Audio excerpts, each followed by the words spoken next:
Capítulo 31, 11. Preposições em inglês, preposições de posse em inglês. As preposições de posse em inglês são uma parte essencial da gramática do idioma. Elas são usadas para indicar a relação de pertencimento entre duas ou mais coisas ou pessoas. Neste artigo, vamos explorar as preposições de posse em inglês, seus usos e exemplos para ajudá-lo a entender melhor como usá-las corretamente. 1. Of. A preposição of é uma das preposições de posse mais comuns em inglês. Ela é usada para indicar pertencimento ou origem. Por exemplo, The Book of Mary, o livro de Maria, indica que o livro pertence a Maria. Outro exemplo seria The City of London, a cidade de Londres, que indica que Londres é a cidade em questão. 2. S. A preposição S é outra maneira comum de indicar posse em inglês. Ela é usada acrescentando esse ao final do nome do possuidor. Por exemplo, Mary. Esse book, o livro de Maria, indica que o livro pertence a Maria.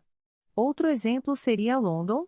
Esse city, a cidade de Londres, que indica que Londres é a cidade em questão. 3. A preposição é usada para indicar posse quando o nome do possuidor termina em S. Por exemplo, Charles. Book, o livro de Charles, indica que o livro pertence a Charles. Outro exemplo seria James. Car, o carro de James, que indica que o carro pertence a James. 4. Whose. A preposição whose é usada para perguntar a quem algo pertence. Por exemplo, Whose book is this?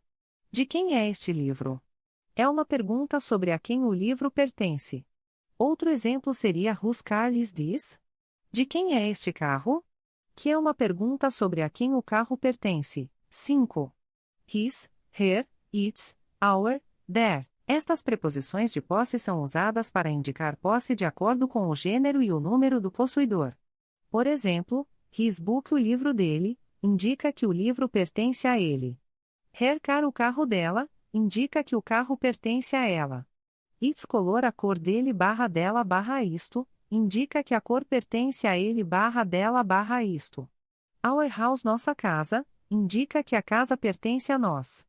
Their dog, o cachorro deles, indica que o cachorro pertence a eles. Como usar preposições de posse em inglês? Para usar corretamente as preposições de posse em inglês, é importante lembrar que a preposição deve concordar com o gênero e o número do possuidor. Por exemplo, se o possuidor for uma mulher, você deve usar her. Se o possuidor for um homem, você deve usar his. Se o possuidor for neutro, você deve usar its. Se o possuidor for plural, você deve usar their. Além disso, a preposição de posse deve vir antes do substantivo que está sendo possuído. Por exemplo, em Mary, esse book, Mary. Esse é a preposição de posse e book é o substantivo que está sendo possuído. Finalmente, é importante lembrar que algumas preposições de posse em inglês têm formas diferentes dependendo do contexto. Por exemplo, of pode ser usada para indicar posse, mas também pode ser usada para indicar origem, como em The City of London. Em resumo, as preposições de posse em inglês são uma parte importante da gramática do idioma. Elas são usadas para indicar a relação de pertencimento entre duas ou mais coisas ou pessoas. Com prática e estudo, você pode dominar o uso das preposições de posse em inglês e melhorar suas habilidades de comunicação no idioma.